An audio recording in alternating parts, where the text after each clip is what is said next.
This What's Working with Cam Marston podcast is brought to you courtesy of Michelob Ultra Beer.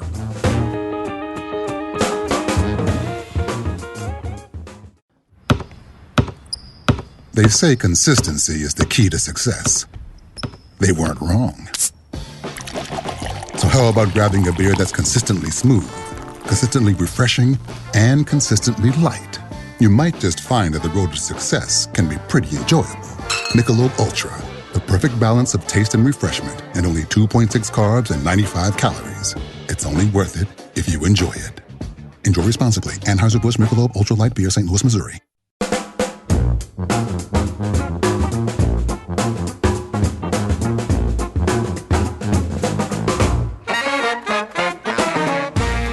Well, this is going to be a good one, folks. I can promise you that. I have been excited to get this guy on the show since I first met him in a Zoom call and then saw his presentation a couple of weeks ago. And it's going to be a good one. Welcome, by the way, to What's Working. I'm Cam Marston. What's Working is the show, the radio show and podcast, radio/podcast, designed to bring you insights into the workplace, the workforce, and the marketplace trends shaping the workplace, the workforce, and the marketplace around you. We try to find the guests that will give us some insights into what's going on out there and hopefully learn something from that guest that will make each of us just a little bit better at whatever it is that we do. Again, welcome. Glad to have you. So I was speaking at a conference not long ago. In anticipation of the conference host paired me on a phone call with one of the other speakers and said, hey, you two, I'd love it if you guys could work your messages so that they support one another.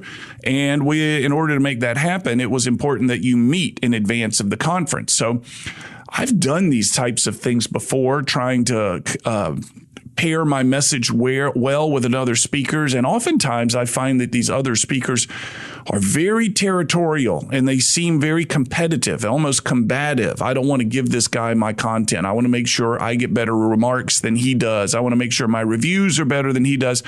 But that was not the case at all with Richard. And he and I clicked very quickly on the phone call. He was very forthcoming with his content. I was very forthcoming in mine. And here's why this show, I think, is going to be very helpful to you. Richard is one of the foremost authorities in the nation, if not the world, and you'll understand that more after the break when I give you tidbits of his bio, on the importance of culture within an organization.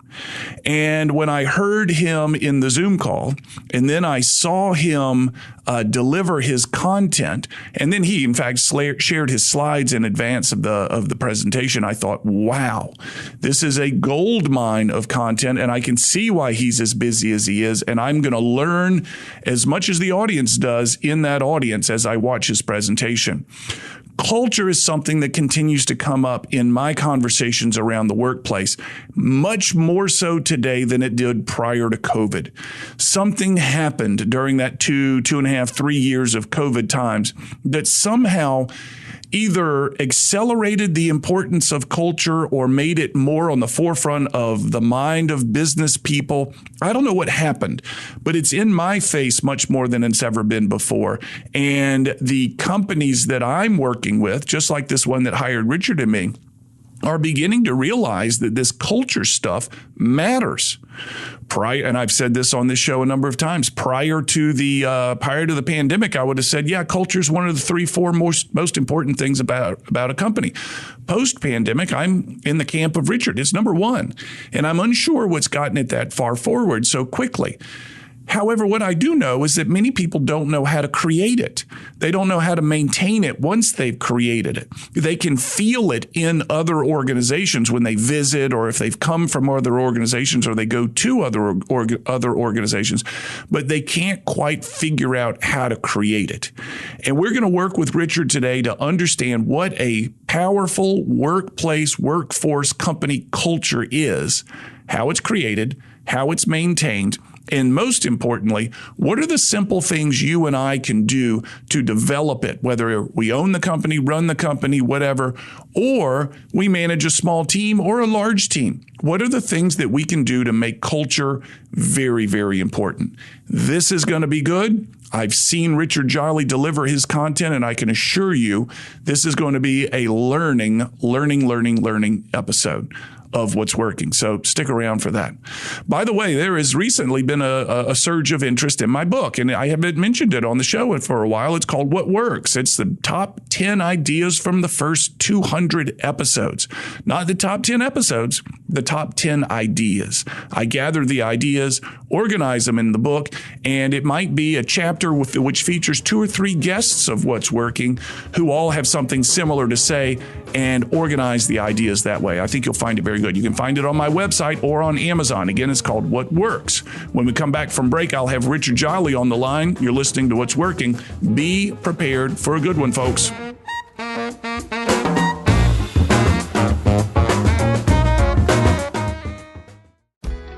When making the largest investment choice in most families' financial portfolio, you need a realtor who truly understands the market and can negotiate favorable terms and conditions. I'm Angelo DePaola, the Coastal Connection with eXp Realty, the preferred real estate advisor for buying or selling along the Gulf Coast. For full access to the MLS in Mobile, Baldwin County, Pensacola, Destin, or Panama City, just Google Angelo DePaola, the Coastal Connection.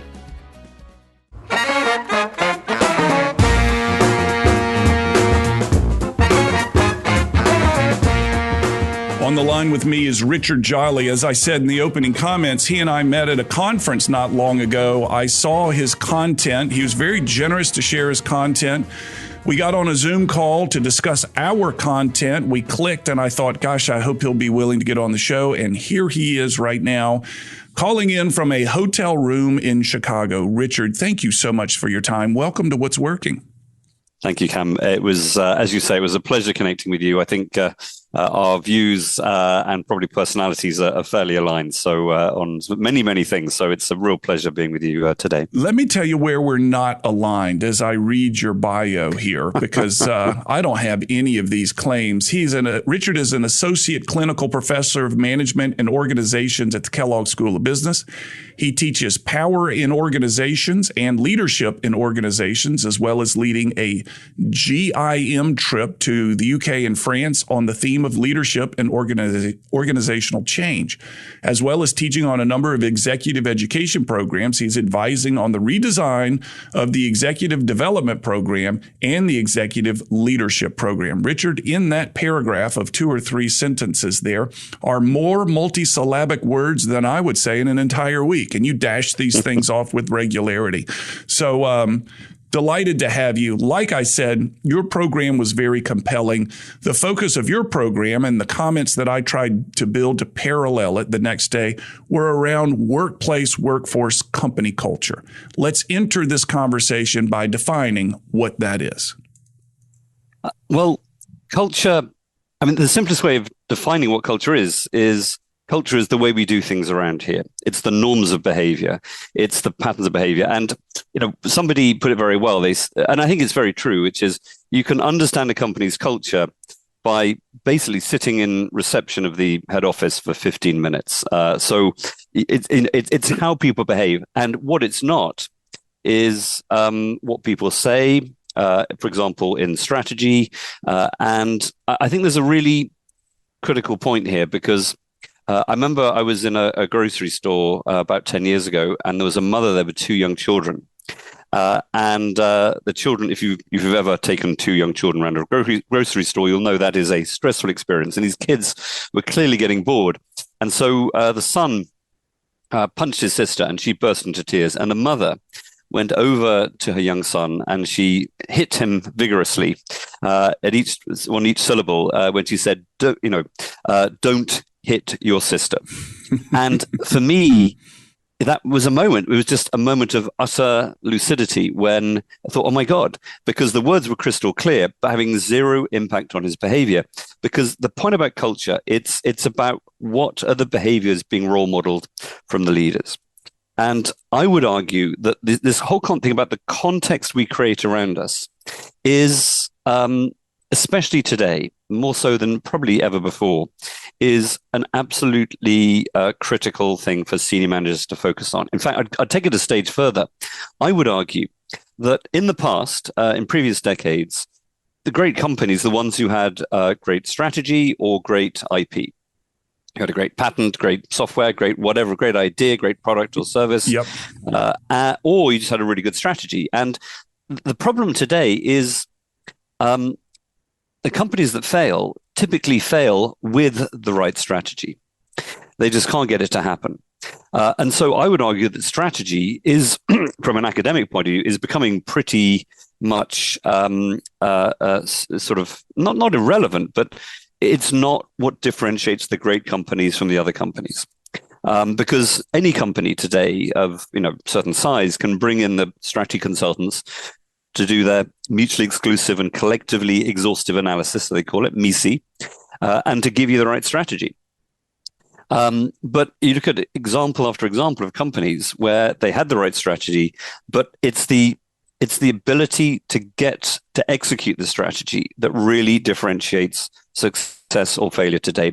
And that is culture, especially at a time coming out of this incredibly stressful time and all these phrases about the great resignation, the quiet quitting, however you want to term it. This is an incredibly difficult time to create a healthy environment where your employees at all levels, but particularly younger employees in their 20s, really want to come. Yeah. And more importantly, really want to stay. So attracting and retaining talent, there's all sorts of studies and data that say it is the culture that really what young people are looking for more than anything else. And that's not how it was when we started our careers. Well, I agree with you. In fact, I've had 3 calls this week from organizations saying, help me with my young people. They are either the turnover is too high, or the one that I had yesterday, the work ethic is not there. They don't have the fire in the belly like I did. Yeah.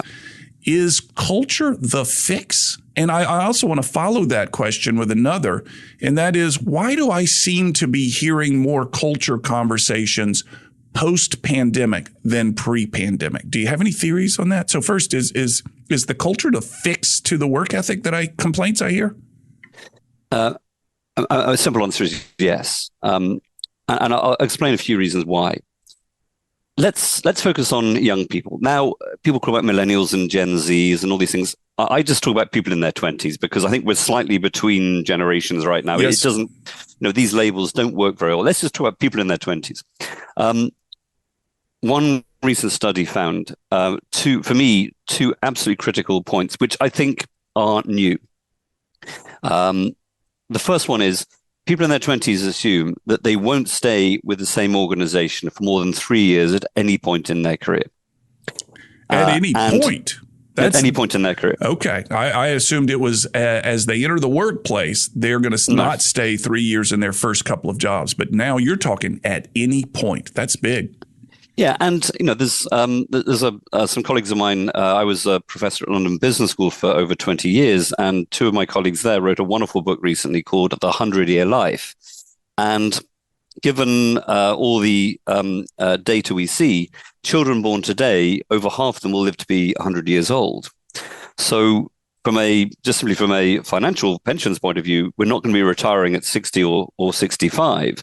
And so we're going to have lots and lots of jobs, and people aren't going to stick at the same job. And I think the reason, there's lots of reasons, but one of the key reasons to explain that is really the second data point from the study I mentioned before, which is 72% of these young people said they don't aspire to be like their senior managers. Interesting. Now, this is new. Because when I started off in industry as a brand manager a few decades ago now, and you start at the bottom of the organization, you keep your head down, try and do a good job, and slowly climb the ladder. And hopefully, if with a fair wind, you'll be able to make progress. And you aspire to be like the senior people. You say, look, I want your lifestyle, I want the status, the power, the authority, and some of the trappings of it as well. The houses and cars, perhaps. But that was aspirational. That was a role model. people in their 20s today look at people at the top of organizations and say, I don't want your life. Yes. You're a workaholic. You don't spend enough time with your family and friends. You look terrible. You're out of shape. You have no hobbies and interests. So apart from money, which to be honest is not a motivator for me, why would I want your life? And that I think is profound. I used to tell it this way. So boss, tell me everything I need to do to get to where you are today. Thank you for the warning. Now I'll go back to my thing. Exactly right. Yeah. But that's it. I mean, whatever. So this whole thing of, one day, my son, all this will be yours. They don't want it. And there's a really nice story here. I was doing some work with I won't mention it, but it's a luxury German sports car company. Okay. And when I was a kid, you could send off to this company and they would send you free posters of their sports cars. Yeah. And it was just fantastic. So I had these, a whole bunch of friends. We all, it was like unbelievable. You get these wonderful posters and we'd say, which of these cars do you want when you grow up? And this was aspirational. So the purchase cycle for us, this car was probably 20 or 30 years. But I was actually doing some work with this company, with a management team. And they said, Richard, the problem we have is teenagers today, nobody aspires to even own a car, let alone put a sports car. And so no teenagers today are putting pictures of supercars on their wall, very few. So I think that speaks to it, which is this aspiration of what it is that a particular previous generations aspired to. The young people today, they don't want this stuff. They want very different things. And so there's a study by Glassdoor, which I think is a fascinating concept, where they found two things. 77% of people would evaluate a company's culture before applying for a job. Now, when I started, you just assume it's a good company, it must have a good culture. Right. And 56%, over half of these people, this wasn't just young people, ranked an organization's culture as more important than money. Yeah. I've heard that so many times. I've seen it. I've heard it. And perhaps it moves me into this next question. We're coming up on break, so maybe we have to flush it out after the break. But real quick, why post-pandemic is this conversation at a fever pitch? Is it just that I'm now noticing it, or did something happen? So I'll give you a quick headline on this. Nick Bloom, professor at Wharton, has studied working from home for decades. And he's found that before the pandemic, working from home part-time improved your productivity by 13%, 13%. But since the pandemic, almost everyone's productivity has gone down. We can come back and talk about the details, but the key thing here that determines whether working from home is going to be a great experience or not is, do you have children with you at home? Oh, interesting. And so this is one of the things, the senior people here. Let's pick that up. The senior people here, I got the music in my ears, meaning the break is upcoming. I'm on the line with Richard Jolly, an associate clinical professor of management and organization at the Kellogg School of Business. We'll be right back.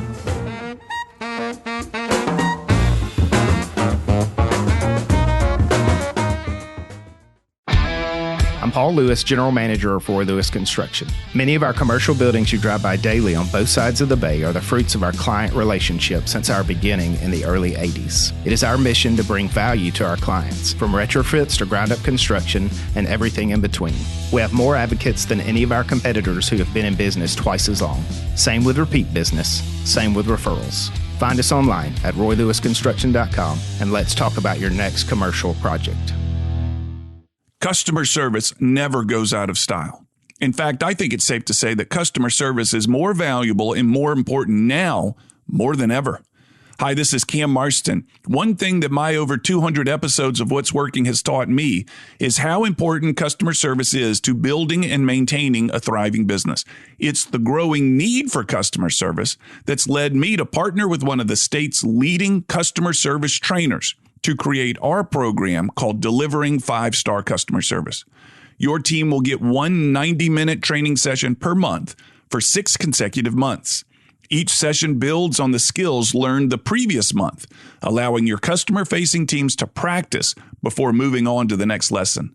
And the 6 lessons address everything from appearance to electronic communications to conflict resolution to maintaining a service mindset. Our program travels and is delivered in person at your workplace, nothing virtual. You simply can't practice the level of the skills this course teaches virtually. For more information, email me, cam@cammarston.com, and let's schedule a time to talk. Remember, you have less to fear from outside competition than you do from discourtesy and bad service from inside your own company. Again, email me, cam@cammarston.com, and let's talk about your business.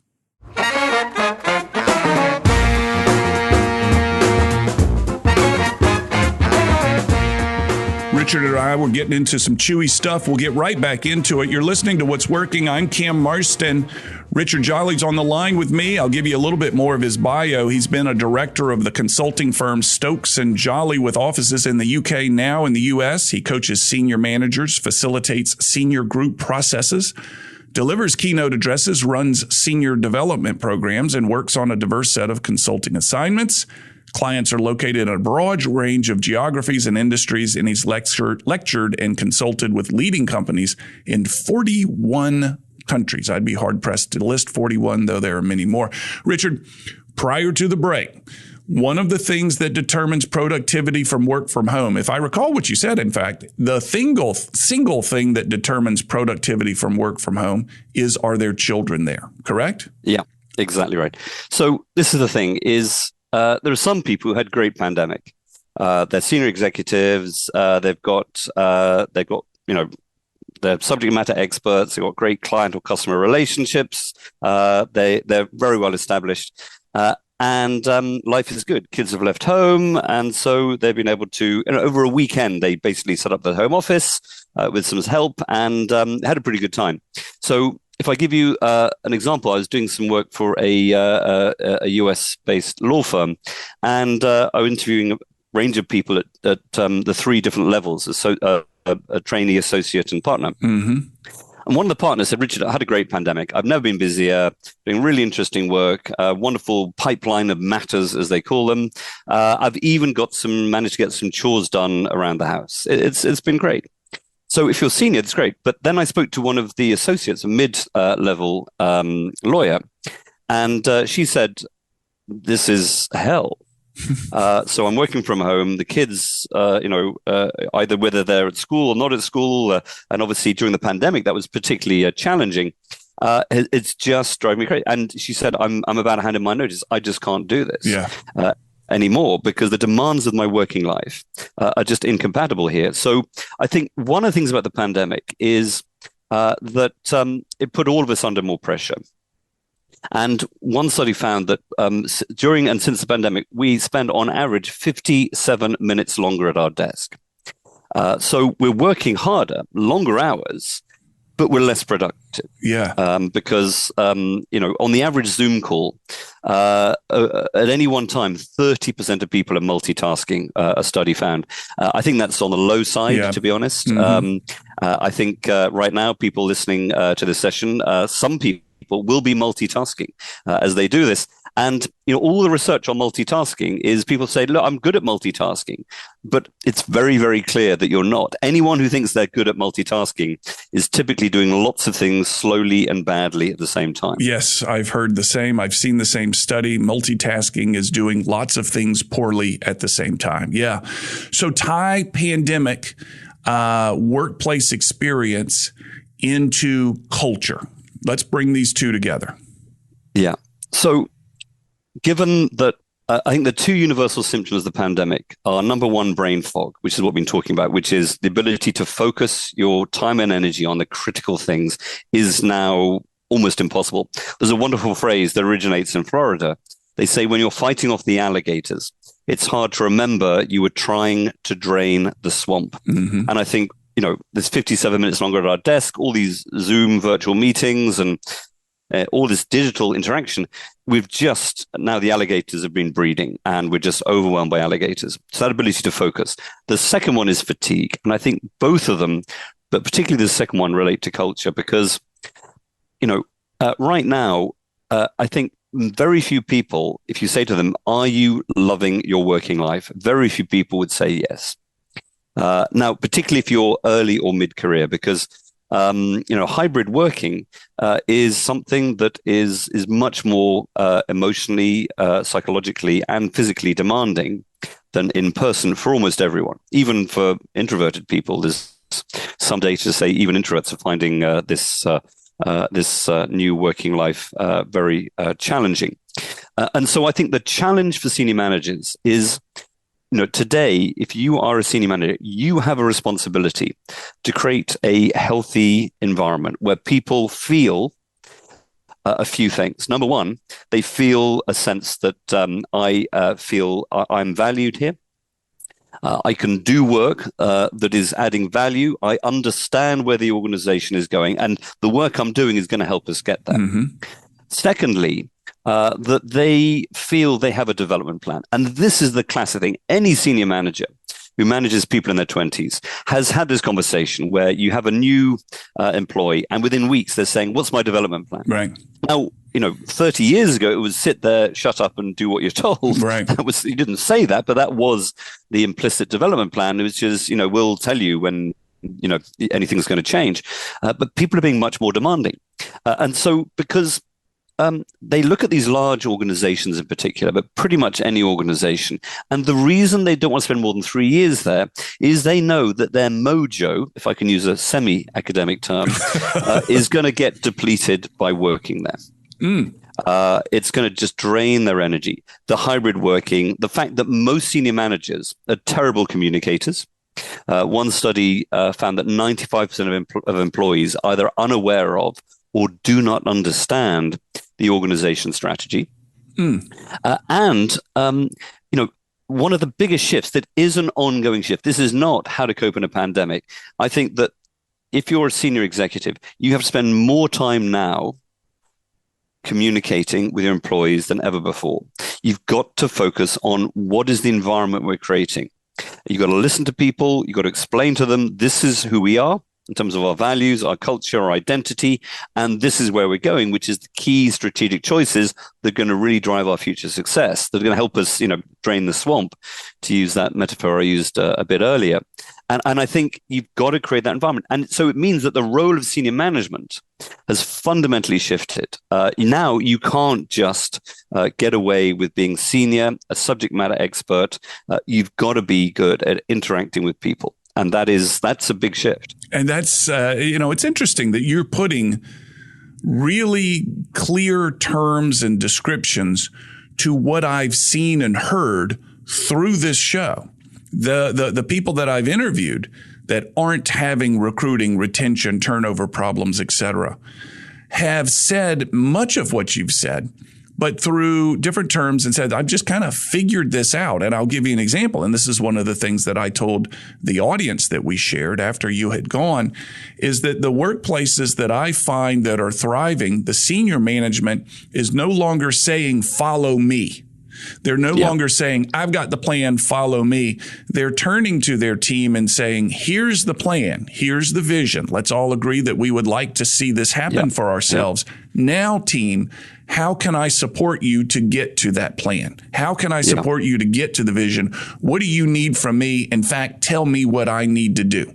And those are the ones that the people are loving them, particularly the young ones. And there's one other guy that we had on the show who I'm going to definitely encourage him to listen to this thing. He's the CEO of a regional organization, and he said his job as the CEO, his job is to maintain and protect the culture.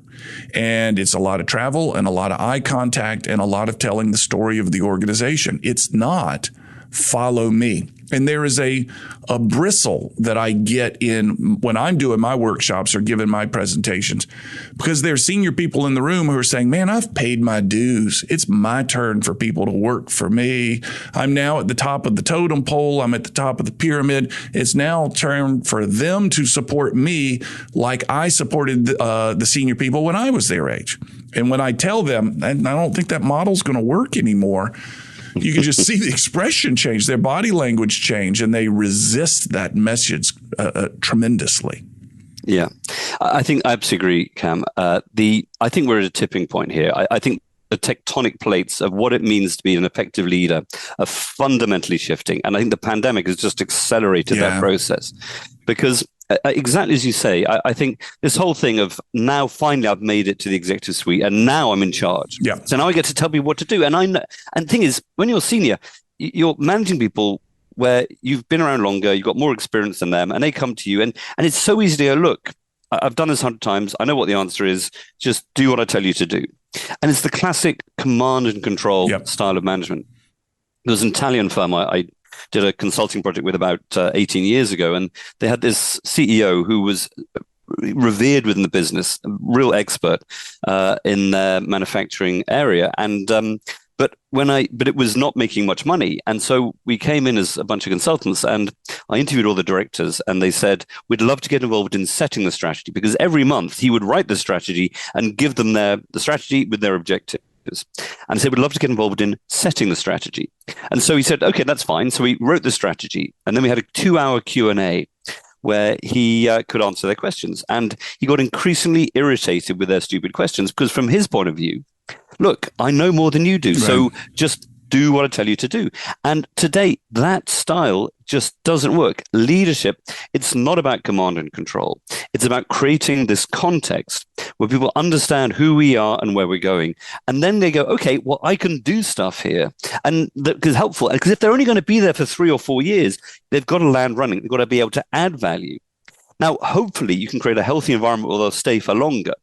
But you have to also assume that many people will only be there for 3 or 4 years. And so how can you make sure you actually get real value out of them? And when they leave, they go, that was a great experience, and I now want a different one, but that was a great experience. I learned stuff.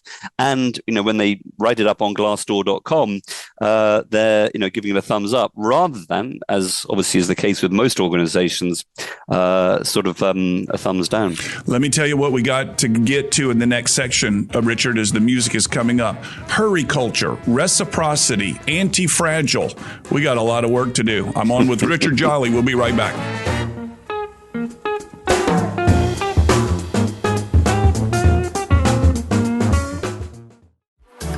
Is paying a real estate agent worth the money? I'm Angelo DePaola, the Coastal Connection with eXp Realty. Great real estate agents are like the best doctors. They listen deeply, make your goals their own, stay current on trends that impact your decisions, and have experience navigating unexpected situations. We help our clients make the best real estate decisions along the Gulf Coast. Google me, Angelo DePaola, the Coastal Connection.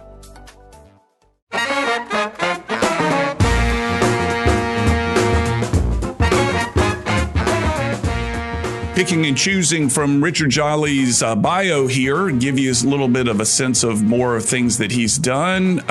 Before moving to the Midwest, Richard now lives in Ohio. Taught at the London Business School for the past 21 years, during which time he's consistently been one of the school's most highly rated, innovative, and award-winning lecturers. He's also taught at the Columbia Business School for 13 years and 20 other academic institutions around the world. You're either really good, Richard, or they just need people, one or the other. You said a couple of things in the session that I saw that really stood out. One was hurry culture. The one that I really liked was reciprocity. I want to make sure we touch that one. And then you quoted another author in Anti-Fragile. I'm going to give you the choice to pick where we begin there. Which one should we get into? So let's start off with the hurry culture. So there's a disease, I would argue, is sweeping through the world of business. And there's a bunch of symptoms of this. And this, hurry, sickness. Let me just give you some examples of some of the typical symptoms, just so you can know if you have some of these yourself. Firstly, if you're microwaving something just for 30 seconds, you have to do something else whilst you're waiting for the microwave to go ping. You get a buzz from just catching a plane or a train. You do something else whilst you drive, listen to, obviously, Cam on the radio. Absolutely. On the phone, eating your breakfast, drinking your coffee, but multitasking behind the wheel. You're a master of airport management, how you pack, which line you go in, what you wear, all those sorts of things. You eat at your desk whilst checking your emails on the phone at the same time. You do something else whilst you're brushing your teeth. You hate waiting in line, waiting in traffic. You check your mobile phone multiple times an hour. You hate the time it takes to boot up your computer, so you never really turn it off. You find yourself wanting to interrupt other people frequently, so you may sit there and politely hold back, but you're still irritated that they're droning on. And you press the door close button in the elevator, not just once, of course, you keep pressing it. So these are some of the classic symptoms. And many people, when I do this, they go, well, that's me. I do many of those. What's the problem here? Richard, do you not get it? I'm busy. I've got a lot of stuff going on. What's the problem?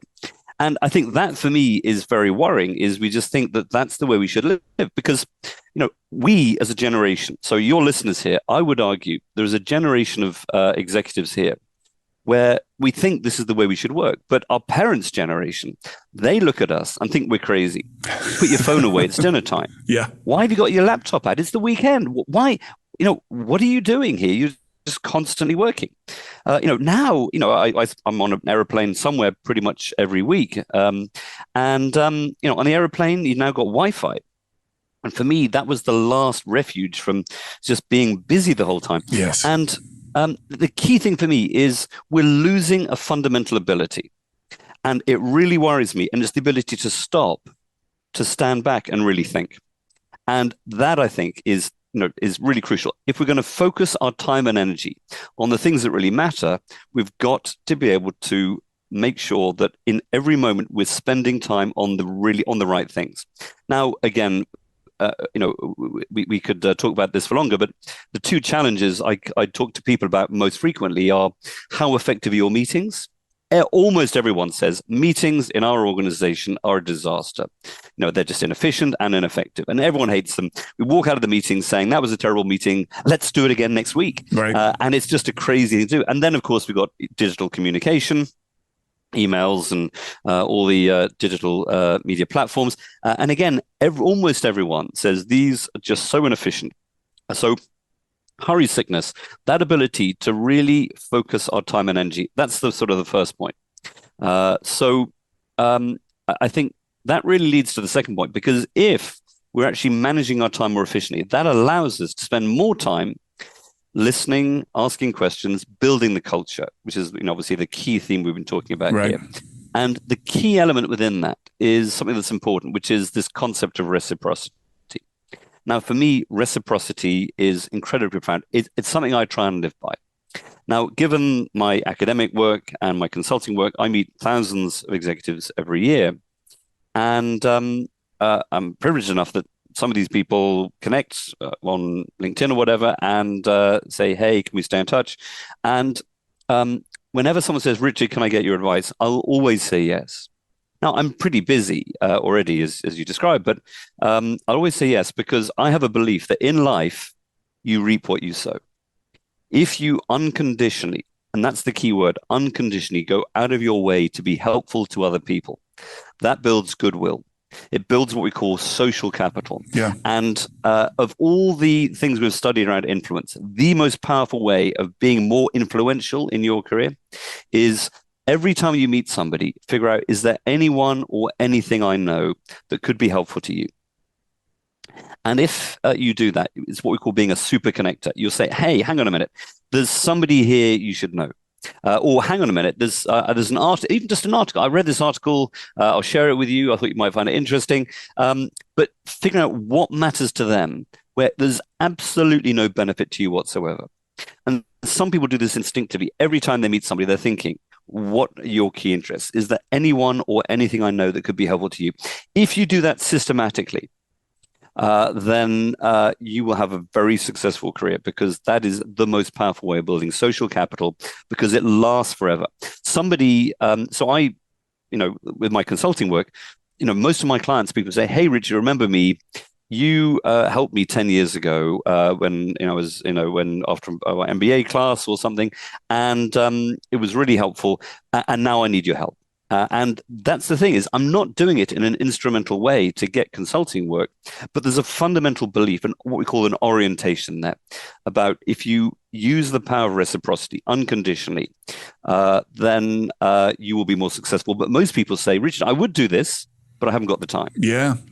I see it beginning to come. It's beginning to come back around again. It's the time. Exactly. I can't take the time because I'm checking the email. I've got to eat lunch and check email at the same time because I'm so busy.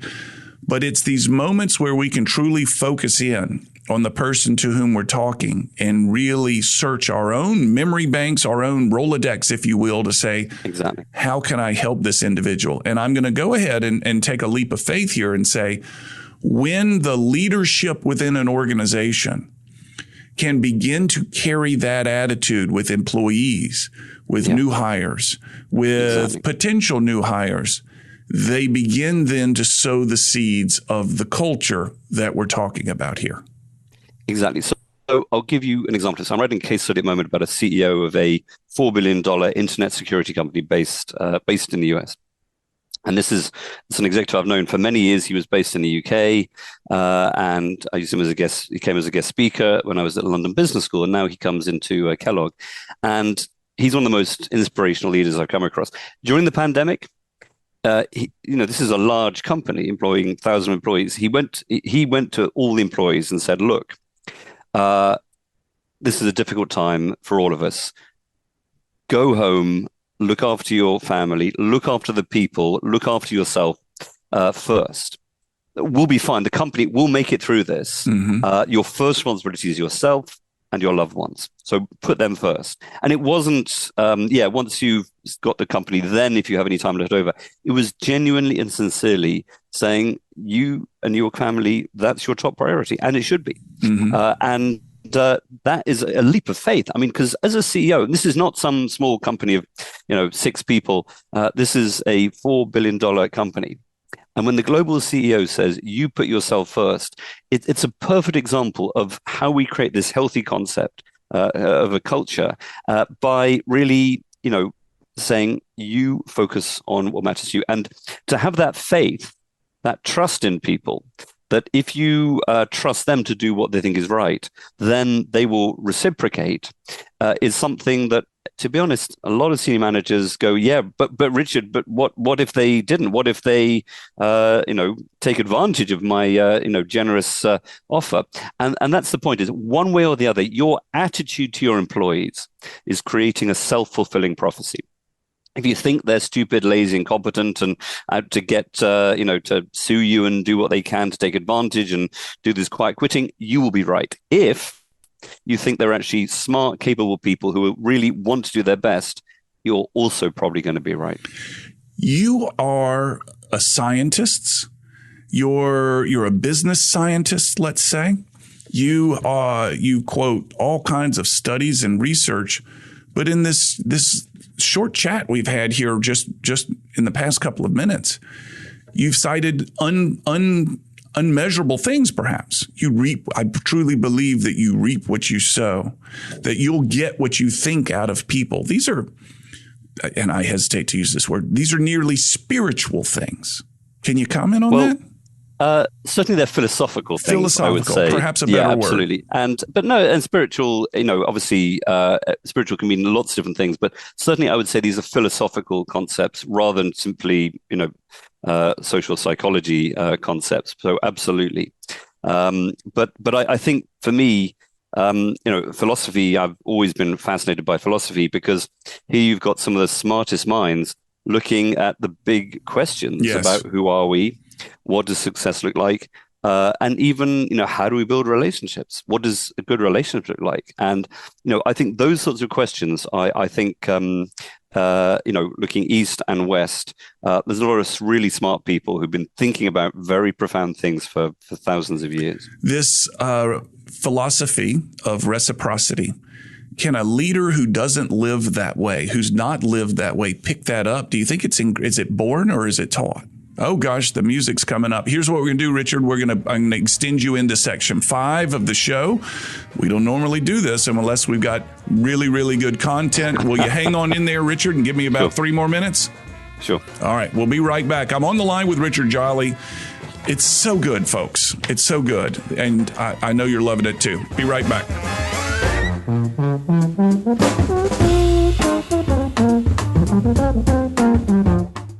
At Roy Lewis Construction, we're in the business of adding value. Whether it's working with you to meet your unique business needs or making investments in our community in lasting ways, providing unparalleled value and quality in every commercial construction project. When planning your next commercial project, reach out to Roy Lewis Construction. We'll pair you with the designer that best suits your project needs and work with that designer to balance the best architectural outcome with the best budget outcome. Find us online at roylewisconstruction.com, building legacies one relationship at a time. Hey, this is Chuck Thus. When I'm not hosting chart-topping podcast Warriors Unmasked or coaching athletes to show up as the best version of themselves, I'm listening to What's Working with Cam Marston. Now back to the show.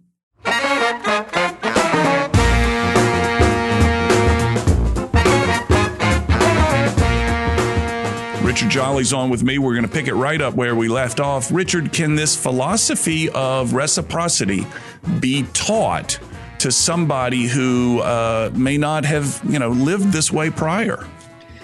All the research says yes.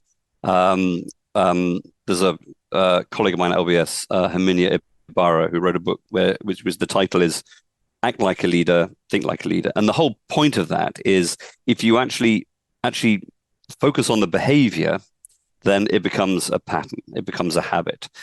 You can form these habits of doing this. And so it's what we call, this reciprocity is an orientation. It's a pattern of behavior that all of us can learn. Now, some people do it instinctively. These are the super connectors. And, we all know these people and we rely on these people. But you don't have to be a super connector. And some people, because it doesn't come very naturally, you can actually get help on this. So I'll give you an example of this. There is a CEO based in the UK who is one of the most brilliant people I know, very successful company, and he's not naturally good at this kind of stuff, but he's got a PA. He's smart enough to know it's important. He's got a PA who is brilliant at this. So every morning when he goes in, his PA says, okay, there's 4 birthday cards today. So sign this one and say, hope your kid's recovering from their surgery. Sign it. And, so he is wise enough to know it's important and get some help on it. Second thing he does is he has about 6 or 7 people across the firm who are what you might call culture carriers, who really are tuned into what's going on. And he speaks to them every week and says, look, what's the mood? How do they respond to that presentation I gave or that email I sent? And so he has these, what I call emotional antennae that he's, for him are not very developed. So he's actually getting other people around him to really help him get that organizational intelligence. Yeah. What is going on in the culture? Because when you're senior, everyone lies to you.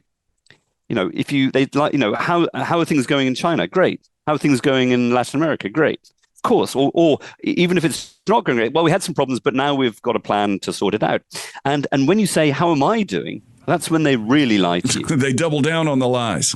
Exactly. No one, because, when a senior manager says, be honest with me, how am I doing? Your warning bells should be ringing.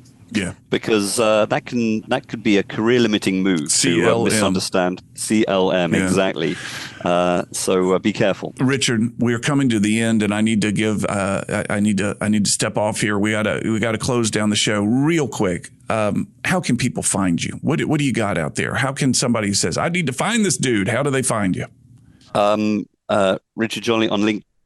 Stokesjolly.com is my website. There's a whole bunch of videos on YouTube. So that's a good place to start. We touched the tip of the iceberg here, Richard. Sometimes I have guests on and we have to pull content out of them to make it through 36 minutes. We gave you another segment, and I'm grateful, and I look forward to remaining in contact with you. Thank you so much, Richard. Likewise, Cam. It's been a privilege. We'll be back after. I'm taking just a real quick break, and we're going to be right back and finish the show.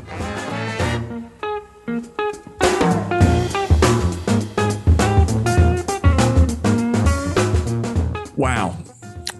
You can see, I hope you can see why I was as compelled as I was to get him on the show. And truly, I mean, he delivered a 3-hour-ish, 3:15 maybe, workshop.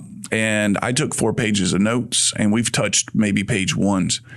The content and the way he delivers it is so very accessible. And the subject matter that he and I were talking about today being culture, workplace culture, is, like I said to him and like I said in the opening comments, has been a big part of a lot of the questions I've had since the pandemic. How do we create it? How do we fix it? How do we maintain it now that we've got it the way that we want it? Lots of questions and comments around culture coming from all sides. And when I heard Richard talk about it, one of the things that we didn't get into just due to time is this concept of anti-fragile, which is fascinating. There's fragile people. We know fragile people, they break. There's resilient people. They get back up. There's anti-fragile. They get back up and change. Amazing. All right. What's Working is produced by John Thompson with Eye on Digital. Find us online at all the social media sites. We'll have another show next week.